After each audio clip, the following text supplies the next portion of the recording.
మనందరికీ ఈ అనుభవం ఎప్పుడూ ఒకప్పుడు ఎదురయ్యే ఉంటుంది కదూ. ఏదైనా ఒక ఆఫర్ చూస్తాం, ఇది నిజం కాదేమో అని మనసులో ఒక మూల అనిపిస్తున్నా దానికే ఆకర్షితులవుతాం. అసలిది మోసమని తెలిసినా కూడా మనం ఎందుకు మోసపోతాం? దాని వెనుకున్న సైకాలజీ ఏంటి? అయితే ఇక్కడ మనం ఒకటి గుర్తుపెట్టుకోవాలి. ఇలా మోసపోవడమనేది మన బలహీనతో తెలివి తక్కువతనమో కాదు. ఇది మనందరిలో ఉండే ఓ మానసిక ప్రవర్తనే. ఈరోజు దాని వెనుకున్న కారణాలను మనం లోతుగా పరిశీలిద్దాం. ఈరోజు మనం ఏం తెలుసుకోబోతున్నామంటే, ముందు మనకు రోజూ ఎదురయ్యే చిన్న చిన్న మోసాల గురించి మాట్లాడుకుందాం. తర్వాత అవే బలహీనతల్ని రాజకీయాల్లో, పెద్ద పెద్ద కార్పొరేట్ కంపెనీల్లో ఎలా వాడుకుంటారో చూద్దాం. ఇక చివరగా ఈ మాయలో పడకుండా మనల్ని మనం ఎలా కాపాడుకోవాలో కూడా చర్చిద్దాం. సరే, మరి మొదలు పెడదామా? మనందరికీ బాగా తెలిసిన కొన్ని ఆఫర్లుంటాయి. అవి మన బలహీనతలను ఎలా టార్గెట్ చేస్తాయో, మనల్ని ఎలా లాగుతాయో ఇప్పుడు వివరంగా చూద్దాం. చాలామందికి ఇలాంటి అనుభవాలు ఖచ్చితంగా ఉండే ఉంటాయి. అదేనండి, ఒకటి కొంటే ఒకటి ఫ్రీ, లేదా 1000 రూపాయల వస్తువు 500కే, ఇంకా త్వరపడండి లిమిటెడ్ టైం ఆఫర్. ఇలా రోజూ మనం చూసే ఈ మార్కెటింగ్ మాటలు, రాజకీయ ఎత్తుగడలు మన లాజిక్ని బైపాస్ చేసి నేరుగా మన ఆశలతో, భయాలతో మాట్లాడతాయి. అందుకే అంత తేలిగ్గా వాటికి పడిపోతాం. మరి అసలు ఎందుకిలా జరుగుతోంది? ఈ ఆఫర్లో మనల్ని ఎందుకు అంతలా ప్రభావితం చేస్తాయి? మన మనసు లోతుల్లోకి వెళ్ళి దీని వెనుకున్న అసలైన మానసిక కారణాలేంటో ఇప్పుడు చూద్దాం. అసలు మనిషిని నడిపించేది తెలివితేటలు కాదు, ఆశ. ఒక్కసారి ఆశ పుట్టిందంటే ఇక బుద్ధి పనిచేయటం మానేస్తుంది. 1000 రూపాయల వస్తువు 500కి రావటం అసాధ్యమని మన మెదడుకు తెలుసు. కాని ఒకవేళ ఇది నాకు దొరికితే అనే ఒక్క చిన్న ఆశ చాలు మన బుద్ధిని పక్కకు తోసేయడానికి. ఆశ ఉన్నచోట విచక్షణ ఉండదు. 1,00,000 మందిలో ఒక్కరికే లాటరీ తగులుతుందంటారు. వెంటనే మనలో వచ్చే ఆలోచనేంటి? ఆ ఒక్కరిని నేనే ఎందుకాకూడదు అని. అందరూ వేరు, నేను వేరు, నేను ప్రత్యేకం అని ఈ భావనే ఒక పెద్ద భ్రమ. ఇది మనల్ని వాస్తవానికి దూరం చేస్తుంది. మనందర్లోనూ లోపలెక్కడో ఒక భయం ఉంటుంది. భవిష్యత్తు గురించి భయం, కష్టపడాలేమో అనే భయం. ఉచితం అనే పదం వినగానే ఆ భయం మీద ఓ చిన్న మలాం పూసినట్టనిపిస్తుంది. ఉచిత పథకాలు, సులభమైన లాభాలు మనస్సుకు తాత్కాలికంగా ఒక భద్రతాభావాన్నే ఇస్తాయి. అవి నిజమా కాదా అన్నది రెండో విషయం.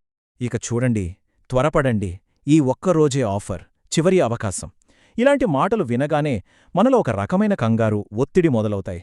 సరిగ్గా ఆలోచించే సమయం ఇవ్వకుండా వెంటనే నిర్ణయం తీసుకునేలా చేస్తాయి. భయం ఉన్నచోట ఆలోచన ఆగిపోతుంది. ఈ ట్రిక్ మోసగాళ్లకు బాగా తెలుసు. సరే, ఇప్పటిదాకా మన గురించి, మన బలహీనతల గురించి మాట్లాడుకున్నాం. మరి ఇదే బలహీనతను రాజకీయ రంగంలో ఎంత పెద్ద ఎత్తున వాడుకుంటారో, మనల్ని ఎలా ప్రభావితం చేస్తారో చూద్దాం. మన దేశంలో రేవడి కల్చర్ అని కూడా పిలుస్తుంటారు. రిజర్వ్ బ్యాంక్ ఆఫ్ ఇండియా ప్రకారం ఉచితాలు అంటే ఏంటంటే సమాజానికి దీర్ఘకాలంలో ఉపయోగపడని, కేవలం తాత్కాలికంగా ఇచ్చే ప్రయోజనాలు. విద్య, ఆరోగ్యం లాంటివి వేరు, ఈ ఉచితాలు వేరు. ఇప్పుడు ఈ రెండిటి మధ్య తేడాను స్పష్టంగా చూద్దాం. ఒకవైపు సంక్షేమం, మరోవైపు ఉచితాలు. సంక్షేమం అంటే విద్య, ఆరోగ్యం లాంటివి. ఇవి దేశాన్ని దీర్ఘకాలంలో అభివృద్ధి చేస్తాయి. మరోవైపు ఉచితాలు అంటే ఉచిత కరెంటు, డబ్బులు పంచడం లాంటివి. ఇవి కేవలం ఎన్నికల కోసం, తాత్కాలిక ఆకర్షణ కోసం. మరి ఈ ఉచితం వెనుక మనం చెల్లించే అసలు విలేంటి? మొదటిది, రాష్ట్రాల ఖజానాపై భారం పడుతుంది, అప్పులు పెరిగిపోతాయి. రెండోది, ఆ డబ్బుతో కట్టాల్సిన రోడ్లు, హాస్పిటల్స్ లాంటివి ఆగిపోతాయి. అన్నింటికన్నా ముఖ్యంగా ధరలు పెరిగి ఆ భారం మళ్లీ పేద ప్రజల మీదే పడుతుంది. సో ఆ ఉచిత బహుమతికి మనం చెల్లించే వెల చాలా ఎక్కువ అన్నమాట. రాజకీయాల నుంచి ఇప్పుడు కార్పొరేట్ ప్రపంచంలోకి అడుగుపెడదాం. అక్కడ కూడా ఇదే నేను ప్రత్యేకం అనే భ్రమ ఎలాంటి అనర్థాలకు దారితీస్తుందో చూస్తే షాక్ అవుతాం. చాలా పెద్ద పెద్ద కార్పొరేట్ మోసాల వెనుకున్న లీడర్స్ వాళ్లు కూడా ఇలాగే అనుకున్నారు. తాము చట్టాలకు, నిబంధనలకు అతీతులని, తాము ఏదైనా చేయగలమని నమ్మారు. సత్యం కంప్యూటర్స్ మోసం బయటపడ్డాక చైర్మన్ రామలింగరాజు అన్న మాట ఇది. ఒక చిన్న అబద్ధంతో మొదలైన ప్రయాణం, అది దాచలేనంత పెద్దదిగా మారి చివరికి తననే మింగేసే పరిస్థితి వచ్చినప్పుడు కలిగే నిస్సహాయత ఈ ఒక్క మాటలో కనిపిస్తుంది. ఇందులో ఉన్న విచిత్రమేంటో తెలుసా? సత్యమంటే నిజం. కాని అదే పేరున్న కంపెనీ తన నష్టాలని కప్పిపుచ్చుకోవడానికి మన దేశ చరిత్రలోనే అతిపెద్ద అబద్ధాలలో ఒకదాన్ని సృష్టించింది. బయటకు కనిపించే పేరుకు లోపల జరిగిన మోసానికి ఎంత తేడా ఉందో చూడండి. అసలింత పెద్ద మోసాలు ఎలా జరుగుతాయి? ఒక్క వ్యక్తి లేదా కొద్దిమంది కలిసి ఒక వ్యవస్థ మొత్తాన్ని ఎలా మోసం చేయగలుగుతారు? దీని అర్థం చేసుకోవడానికి నిపుణులు ఒక పద్ధతిని వాడుతారు. దాన్నే ఫ్రాడ్ డైమండ్ అంటారు. అంటే ఒక పెద్ద మోసం జరగాలంటే ఈ 4 కోణాలు ఒక వజ్రంలా కలిసి రావాలన్నమాట. ఆ 4 చూద్దాం. మొదటిది ఒత్తిడి.